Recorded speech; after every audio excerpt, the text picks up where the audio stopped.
పండితులు ఆయన స్వాగతం చెప్తున్నారు. అలాగే ప్రపంచ ఆర్యవైశ్య మహాసభ ప్రముఖులందరూ స్వాగతం చెప్తున్నారు. ఇక్కడికి వేదిక మీదకి వస్తున్నారు. ఆయన మనం బాపట్ల బావగా పిలవచ్చు, తప్పేం లేదు.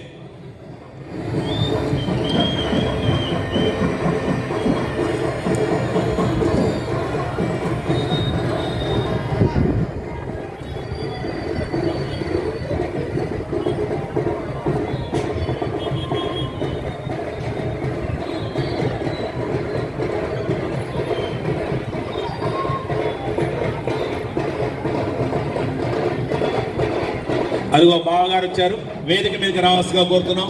మా బాపట్ల బావ పైకి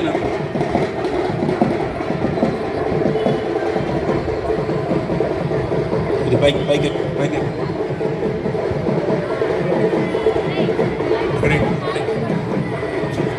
బావగారు పైకి ఎక్కండి.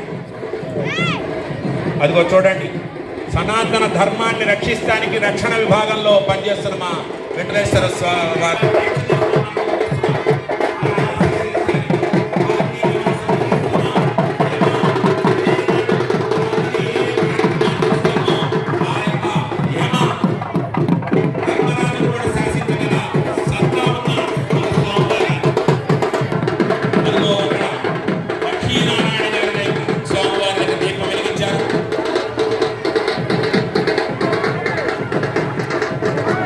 భరతమాత ముద్దు బిడ్డ ఆయన.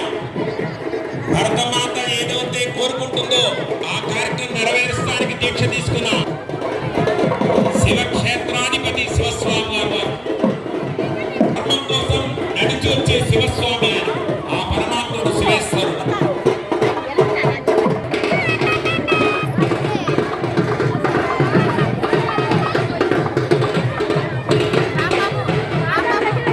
అదిగో శివస్వామి వారు.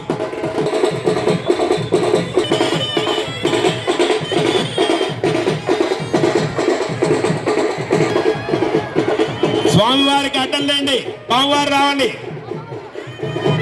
వేదిక మీద వెల్లంపల్లి సత్యం గారు, వెల్లంపల్లి సత్యం గారు సింహాసనం సింహాసనం.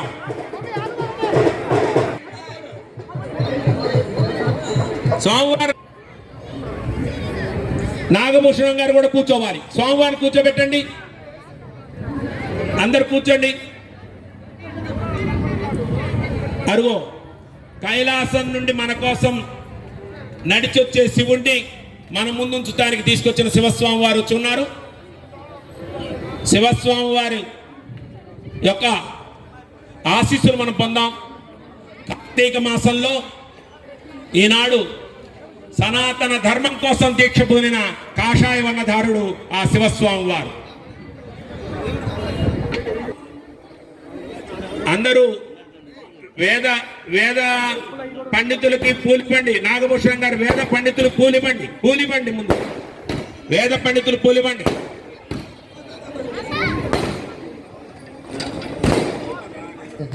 ముందు దిగండి. అందరు పూలు చెప్తే అయిపోయి దిగండి, కూర్చోండి. ఎలా కూర్చోండి. ఓం శ్రీ గురుహరి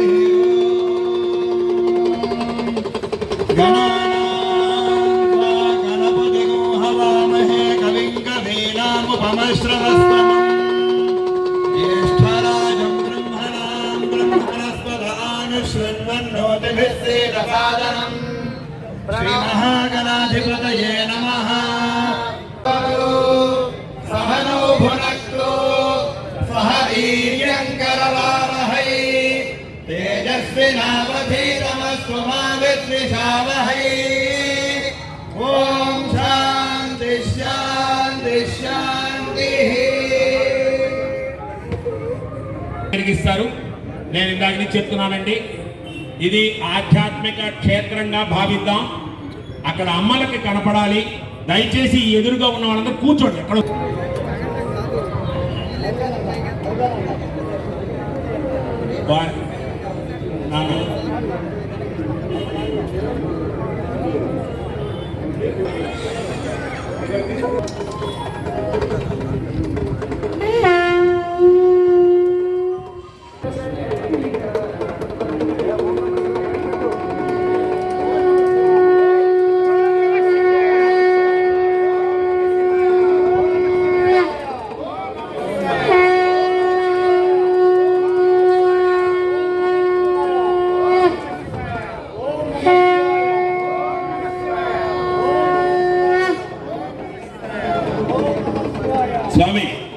కూడా వెలిగించాలి అక్కడే.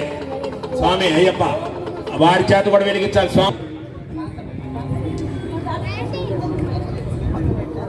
వాసవి జెండాను కూడా ఎగరేస్తున్నారు. ధ్వజం అంటాం దాన్ని మనం, మీకు అర్థం అవ్వాలి కనుక జెండా అన్నారు. స్వామివారు ఒక్కసారి జెండాను కాస్త ఊపండి, ఆ ధ్వజాన్ని కొద్దిగా పైకెత్తి ఊపి దాంట్లో కూర్చోండి. శివస్వామి వారు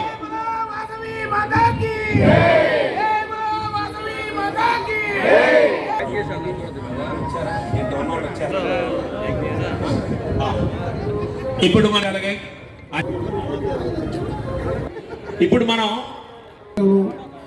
ఈరోజు ఈ యొక్క కార్తీక మాసంలో ఐశ్వర్య దీపోత్సవం, జ్వాలాతోరణ దీపోత్సవం మనం చేసుకోవటం, మన స్వామివారు వారి కృపా కటాక్షాలతో మేము వారిని అడగటం, వారు తరుణమే మాకు అవకాశం కల్పించారు. ఆ స్వామివారికి పాదాభివందనాలు చేస్తూ, అలాగే ఈరోజు మన స్వామివారి బాపట్ల రావడం కూడా ఈ రోజున అనురాధ నక్షత్రం రోజున ఆ శ్రీ శ్రీ శివస్వామి వారు మనకి బాపట్లపట్నం ఇచ్చేసినందువల్ల వారికి కూడా శతకోటి వందనాలు సమర్పించుకుంటూ, ఈ యొక్క బాపట్ల ప్రజలందరికీ కూడా ఈ అవకాశం కల్పించిన స్వామివారికి అందరి తరఫున కూడా ధన్యవాదాలు తెలుపుకుంటూ, ఈ యొక్క ప్రజలకు రక్షగా ఉంటూ, మన బాపట్లకే బావగా ఉంటూ, మన బావపురి బావ అయిన నేటి అసిస్టెంట్ ఎస్పీగా ఉంటూ మనందరికీ ఆత్మ జ్ఞానాన్ని కలగజేసే విధంగా ఆధ్యాత్మిక సేవ చేసే భాగ్యం కలిగించే భాగ్యాన్ని తీసుకుని నేను వేదిక మీద ఉన్నారా ఇద్దరు దంపతులు చూడండి. విఠల ప్లస్ ఈశ్వరుడు, అక్కడ శివస్వామి. ఇది సామాన్యమైన రూపకల్పన కాదు, సాక్షాత్ కార్తీక మాసంలో కార్తీక దామోదరుడు ఇచ్చిన వరం మనకి. అదిగో ఎదురుకుండగా వినాయకుడిని తీసుకున్నాం. విఘ్నాలకు అధిపతి అయిన వాడు గురుతుల్యుడైన వినాయకుడికి దీపం పెట్టుకొని, అక్కడ లక్ష్మీనారాయణ పెట్టుకొని, ఈ వెనక శివపార్వతులు పెట్టుకొని, ముందు ఈ శివేశ్వరుడి కాషాయ వర్ణంగా ఉండి కార్తీక మాసంలో ఆ కైలాసం నుంచి మనకు ఆ శివపరమాత్ముడు పంపించిన ఆ మానవ రూపంలో ఉన్న శివస్వామిని చూస్తూ ఇక్కడ విఠలేశ్వర స్వామి వారి యొక్క ఆశీస్సులు మనం కూడా పొందుదాం. చక్కగా మీరు కూడా ఆధ్యాత్మికంగా ఒక మా బావగారు 2 నిమిషాలు మాట్లాడవలసిందిగా కోరుతున్నాం వేదికని. మనకి సాక్షాత్తు శ్రీ శ్రీ శ్రీ శివస్వామి గారు ఈరోజు కార్తీక మాసం ఆఖరి రోజు అమావాస్య, ఇటువంటి అద్భుతమైన రోజున మన శివస్వామి గారు మన బాపట్లకి రావడం, మనందరికీ వారి యొక్క దివ్య దర్శనం ఇవ్వడం, ఈరోజు మీరు చేసుకున్న పుణ్యం వల్ల ఇటువంటి సద్గురువులు మీ దగ్గరికి వచ్చి ఆశీర్వదించడం అనేది మీరు చేసుకున్న పుణ్యం. అది మనమందరం కూడా ఈ నెల రోజులు ఎంతో చక్కగా కార్తీక మాసం జరుపుకుంటూ ఇంటిలో స్త్రీలు చక్కగా దీపాలు వెలిగించుకుంటూ ఎంతో ఆనందంగా ఈ ఒక్క మాసం అందరూ గడిపారు. మరి ఆ గడిపిన శుభ సందర్భమే ఈరోజు శివస్వామి గారు మనకు ఇక్కడికి వచ్చి మనందరికీ దర్శనం ఇవ్వడం, ఆశీర్వాదం ఇవ్వడం. ఇది మీరందరూ గ్రహించాలి. గురువులు స్వాములు ఊరికినే రారు, మీ యొక్క భక్తి ప్రవర్తన వల్లే భగవంతుడు గురువు రూపంలో మనందరికీ దర్శనం ఇస్తుంటాడు.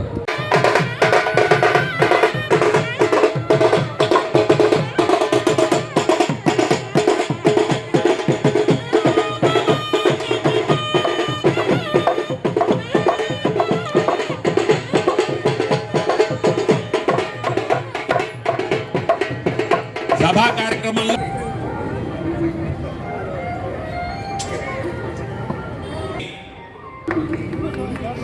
మనం అందరం దయచేసి అమ్మలు 4 దగ్గర నుంచి అక్కడ ఉన్నారండి.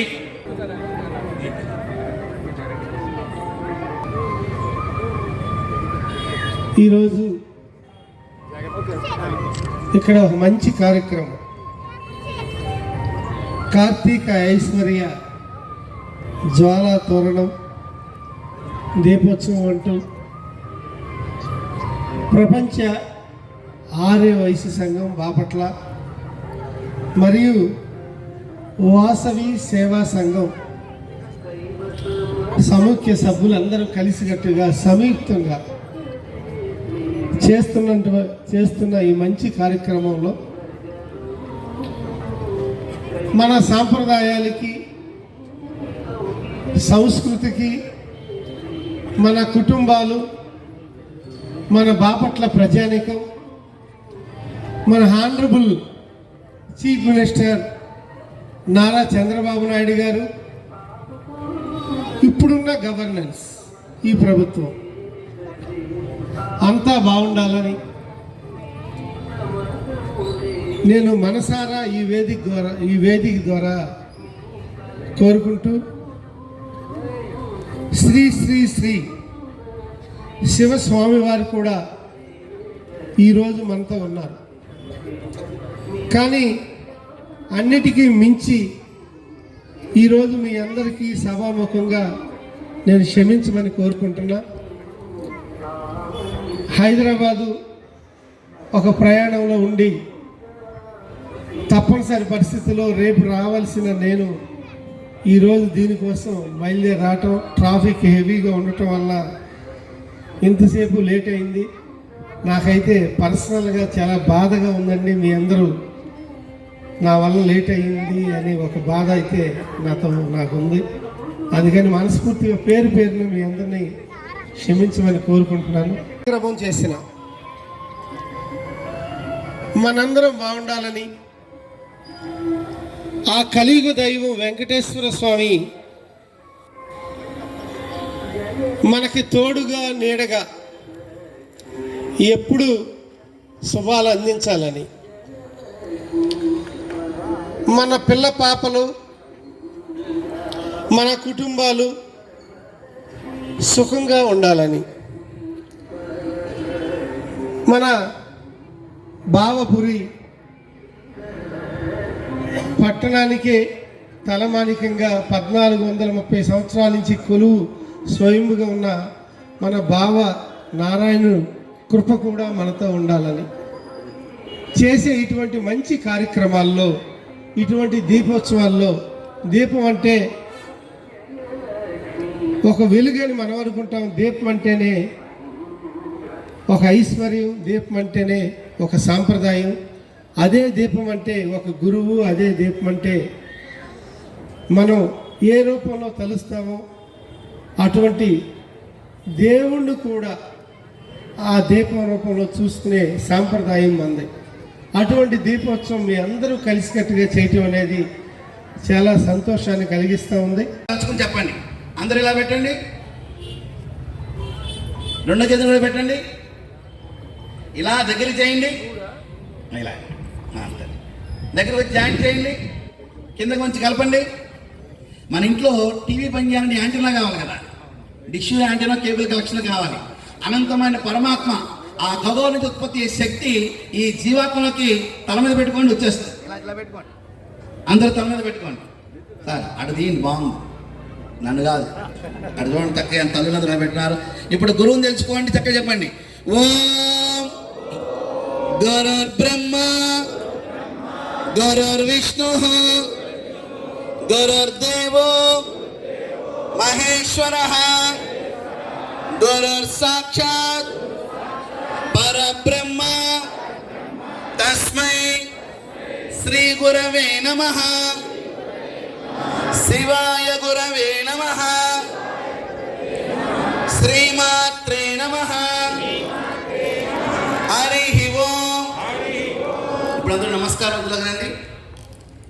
ఇప్పుడు మీలో ఉన్న నిజాయితీగా చిన్న పని, నేను వచ్చేప్పుడు నా కన్న తల్లి దగ్గరికి వెళ్ళి ఆమె పాదాలను నమస్కరించుకుని ఆ కాలి భస్మాన్ని శిరస్సును ధరించి, అమ్మ భావపూర్ వెళ్తున్నాను, పెద్దలందరూ ఆహ్వానించారు, ఈ కండం నుంచి మంచి శబ్దాలు వచ్చేట్టు ఆశ్రయించమని అమ్మకు నమస్కారం చేసుకుని వచ్చారు.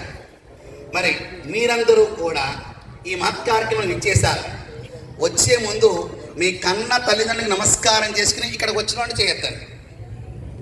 ఇస్తూనే ఉంటారు, పిల్లలు ఆడుకుంటూనే ఉంటారు, మీ కథలను తెలుసుకుంటూనే ఉంటారు, పిల్లలు ఆడుకుంటూనే ఉంటారు, మీ నుంచి వచ్చే శబ్దాన్ని వింటూనే ఉంటారు. మీరు పెద్దలకు నమస్కారం సంస్కారాన్ని పెట్టుకుంటే పిల్లలు మీకు నమస్కారం చేస్తారు, లేకపోతే మేమందరం వృద్ధాశ్రమాలు ఓపెన్ చేసుకుని వెళ్ళాలి. వృద్ధాశ్రమాలు ఓపెన్ చేసుకుని వెళ్ళాలి. నాకు కూడా మీలాంటి పెద్దని చెప్తే నేర్చుకున్నాను. ఈ క్షణము నుంచి రేపు ఉదయం నుంచి కూడా నా కన్నదలకు నమస్కారం చేస్తానని చక్కని నిర్ణయాన్ని తీసుకున్నాం.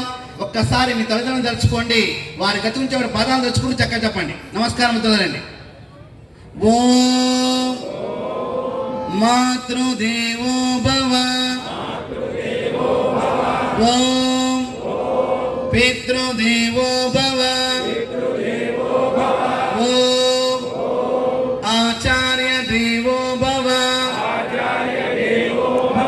ఓం అతిథి దేవో భవ. ఈ నాలుగు మీకు తెలుసు కదా, చక్కగా తెలుసు.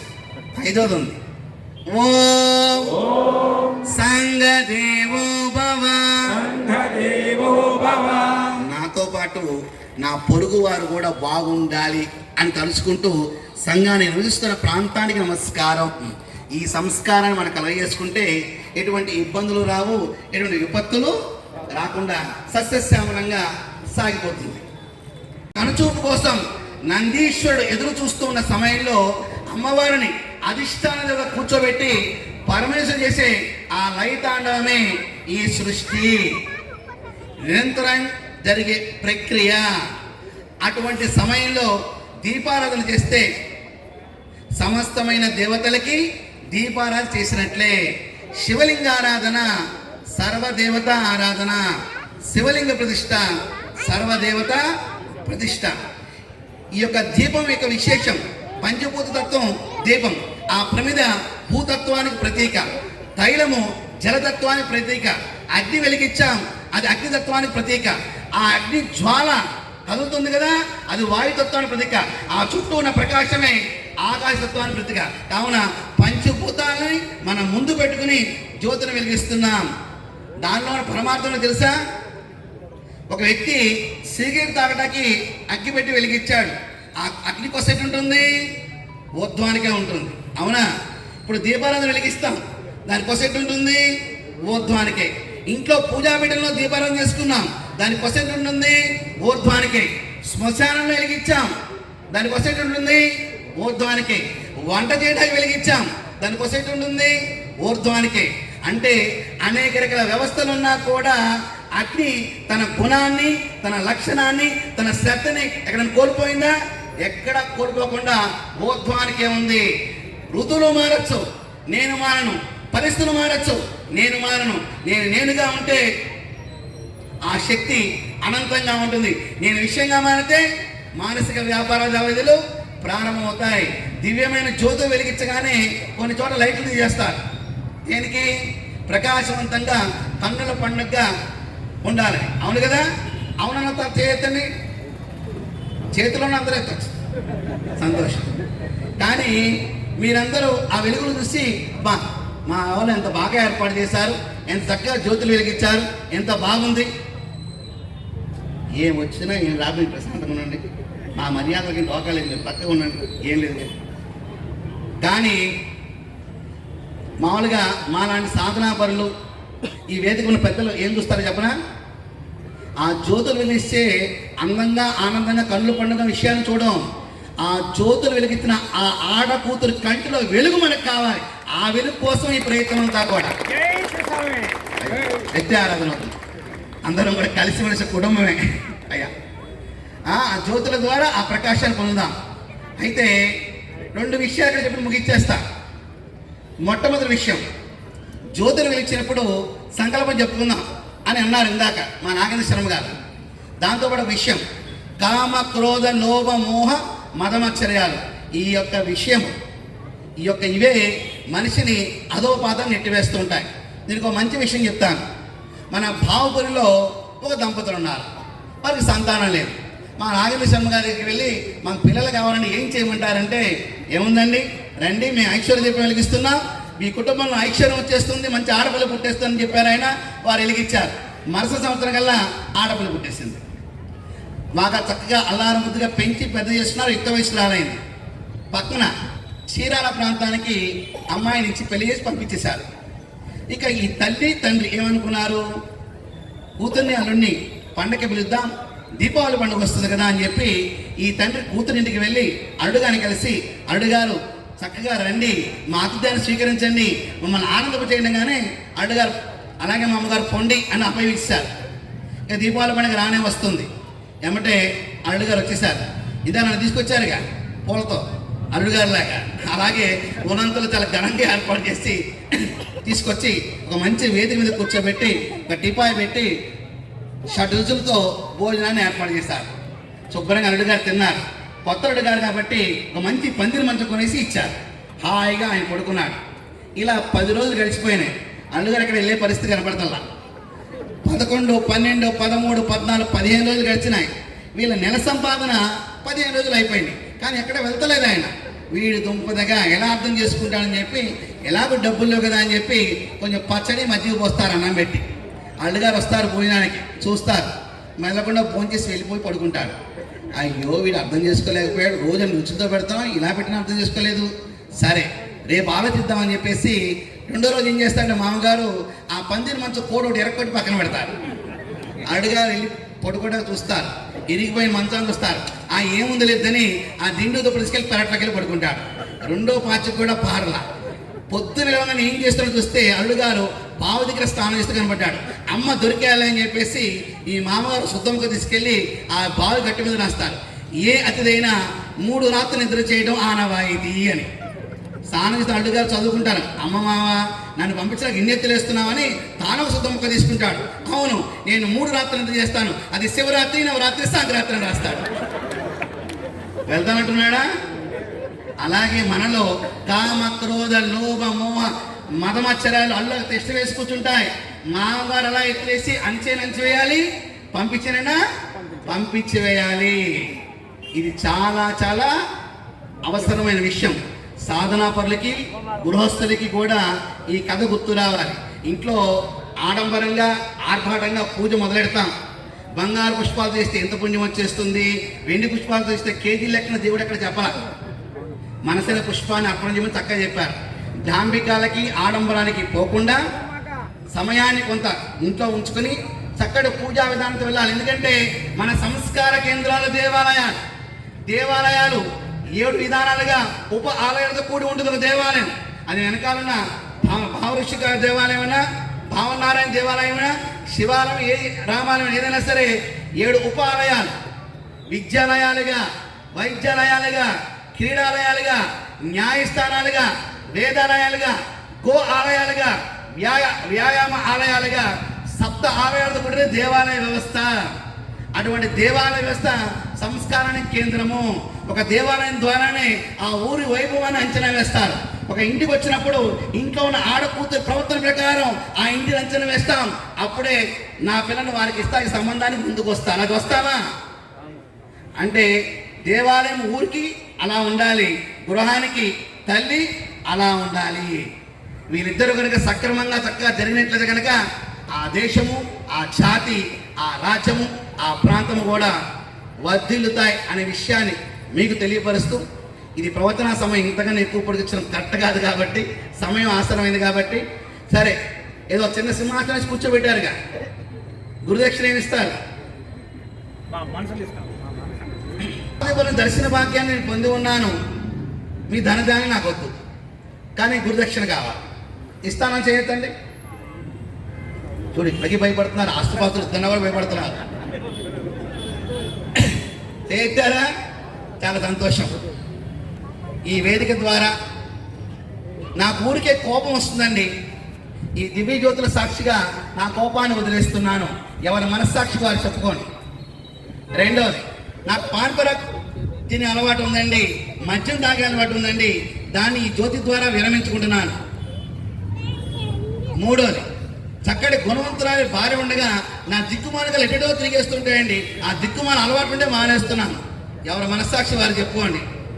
ఇక ఆఖరిది, మా పిల్లలను కానీ మా తోడుకోళ్ళ పిల్లలు బాగా చదువుకోకూడదండి, ఇటువంటి జలసీలు కొంతమందికి ఉంటాయండి, అటువంటివి ఉంటే విరమించుకుంటున్నాను. నేను అడుగుతుంది మీ కర్మను దక్షిణగా అడుగుతున్నా. ఏమడుగుతున్నాను? దానికి కూడా సౌర్యం కావాలి, కర్మను తీసుకోవాలండి. ఏం కావాలి? అటువంటి సౌర్యం ఉంది కాబట్టే కేంద్రంలో ధర్మ ప్రభుత్వం ఉంది, రాష్ట్రంలో మరొక ధర్మపుత్రం ఏర్పడింది. శౌర్యం ఉండబట్టే. నేను పార్టీల గురించి మాట్లాడట్లేదు, ఎందుకంటే మేము ఈ ప్రపంచాన్ని చూసేప్పుడు, ఈ రాష్ట్రాన్ని చూసేప్పుడు ఇటు పక్కన వ్యక్తిను అటుపక్కతో చూడం, మేఘాల మీద కూర్చుంటాం, అక్కడి నుంచి వీక్షణ చేస్తాం, ఏది ధర్మంగా ఉంది, ఏది దరిద్రంగా ఉంది అనే విషయాన్ని. ఇదే కనుక అనిలా వాయించబాకండి. ఇదే కనుక ఈ ప్రభుత్వం రాకపోతే 2 ఫ్యాక్టరీలు పెట్టుకోవాలి, బాంబుల కంపెనీ, కత్తుల కంపెనీ, ఎవరికందరూ వారు దోచుకోవచ్చు ఈ రాష్ట్రంలో, అలా తయారయ్యేది. కానీ భగవంతుడి ఆశీర్వాదంతో అటు కేంద్రంలో మంచి ప్రభుత్వము, ఇక్కడ మంచి ప్రభుత్వం రావటం ఊపిరి పీల్చుకున్నాం. మా రాజధానికి అయితే ప్రేతకలు పోయి దైవకలు వచ్చింది, మా రాజధాని ప్రాంతం ప్రేతకలు పోయి దైవకలు వచ్చింది. అందుకని శౌర్యం కావాలి దేనికైనా, అటువంటి శౌర్యాన్ని ప్రతి ఒక్క వ్యక్తి కూడా తన హృదయం నింపుకోవాలి, తన పిల్లలకు అందించాలి, సంస్కారవంతంగా తీర్చిదిద్దాలి. ఆ విషయంలో మీరందరూ రాణించాలని, ధర్మ ఆచరణ చేస్తూ ధర్మాన్ని ఆచరణ చేస్తే కనుక సనాతన ధర్మం దానికదే పరిరక్షణ జరుగుతుంది అని చెప్పేసి మేము భావిస్తున్నాం. అలాగే ఈ రాష్ట్రానికి మొత్తానికి ఒక మగోడు దొరికాడు, ఈ రాష్ట్రానికి ఒక మగోడు దొరికాడు. ఎవరు? పవన్ కళ్యాణ్ గారు. ఎందుకంటే సనాతన ధర్మం కోసం ఒక రాజకీయ నాయకుడైంది ఒక మంచి విషయం ఇచ్చాడు. అటువంటి వాళ్ళకి మేము సపోర్ట్ ఇస్తూనే ఉంటాం. వ్యక్తిగత విషయాలు మాకెందుకండి, ఈయన వ్యాపారంలో కూర్చుంటాడు, ఈయన రూపాయి వస్తూ రూపాయిన్నర పడిందని నాకు 2 రూపాయలకి అమ్ముతాడు ఈయన. అమరా అది వ్యాపార ధర్మం పేరు పెట్టుకోవట్లా. వ్యక్తిగత విషయాలు మనకెందుకని, సొసైటీలో, సంఘంలో, సమాజంలో ఎవరు ధర్మంగా ఉన్నారో వారిని ఎవరైనా సరే సమాజం నెత్తి మీద పెట్టుకుంటుంది. అటువంటి విషయాల్లో మీరందరూ కూడా కొత్తగా పెళ్ళైన వాళ్ళు, పెళ్లి చేసుకోవడానికి సిద్ధంగా ఉన్నవాళ్ళు ఒక మంచి ఆలోచన చేయండి.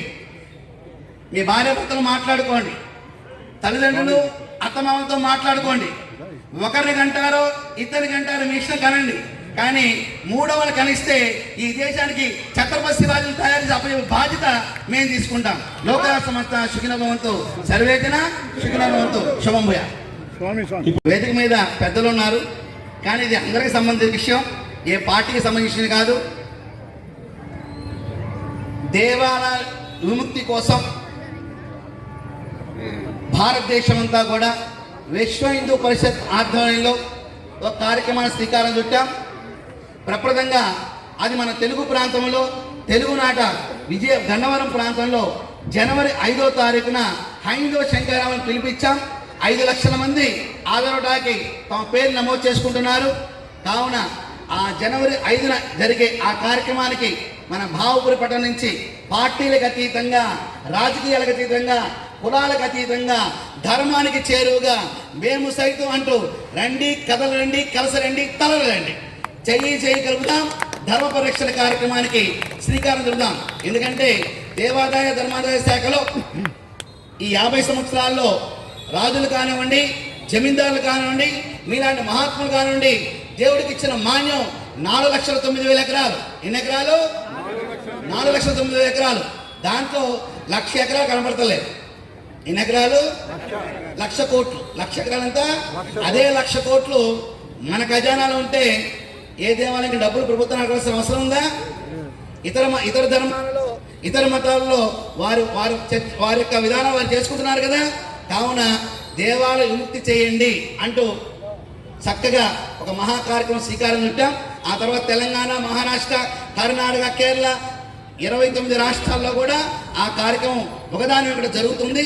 కావున ఇది ఎలా అయితే 4,90,000 మంది ప్రాణ బలిత్యాగాలతో అయోధ్య రామాలయాన్ని శాంతియుతంగా ఏర్పాటు చేసుకున్నాం. ఇప్పుడు అలాగే ఎవరు ఏ బలిదానం ఇవ్వక్కర్లేదు. ఆ రోజులు పోయినాయి. హిందువులో చైతన్యం మొదలైంది. సోషల్ మీడియా ద్వారా హిందువులో చైతన్యం మొదలైంది. ఎక్కడ తప్పు ఎక్కడ ఒప్పు జరుగుతుందో తెలుస్తుంది. కావున పెద్దలందరూ కూడా 175 నియోజకవర్గాల పెద్దలందరూ కూడా ధర్మానికి సపోర్టుగా ఉంటున్నారు. పరాయి ధర్మాన్ని గౌరవించండి, మన ధర్మాన్ని సింహంలాగా మనం పొందాం అనే విషయంలో అందరూ మారుతున్నారు, వారి యొక్క వాణిని వినిపిస్తున్నారు. అటువంటి సమయంలో ఎవరు కూడా ఇబ్బంది పడకుండా సమైక్యతగా, సంఘటితంగా, సమన్వయంగా హైందవ శంకరామానికి రావాల్సిందిగా శుభ ఆహ్వానం పలుకుతున్నాం. శుభం. భారత్ మాతా కీ జై, భారత్ మాతాకు జై, సనాతన ధర్మకి జై, వేద భూమికి జై, తపో భూమికి జై, సిద్ధ భూమికి జై, యోగ భూమికి జై, ధర్మ భూమికి, జ్ఞాన భూమికి, సత్య భూమికి, ధర్మ భూమికి అందరికి చేతులు ఉన్నాయి కదండి.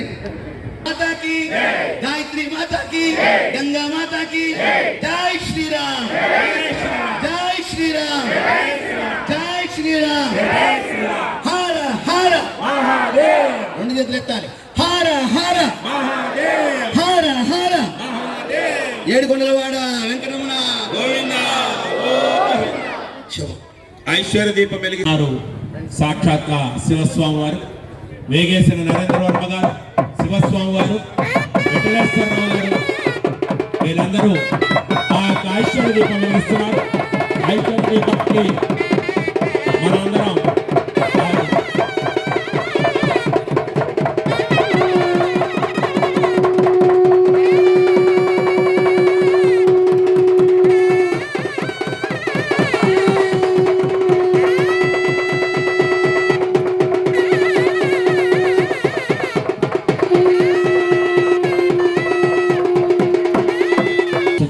ఐశ్వర్య దీపదేవతాభ్యో నమః, నమో నమః, నమో నమః అని దండం పెట్టుకుందాం.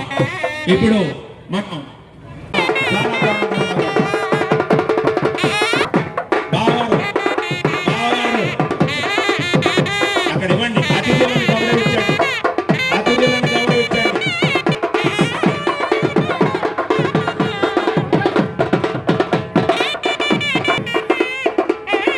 నిర్వహిస్తున్నారు వెల్లంపల్లి సత్యం గారు, వెల్లంపల్లి సత్యం గారు.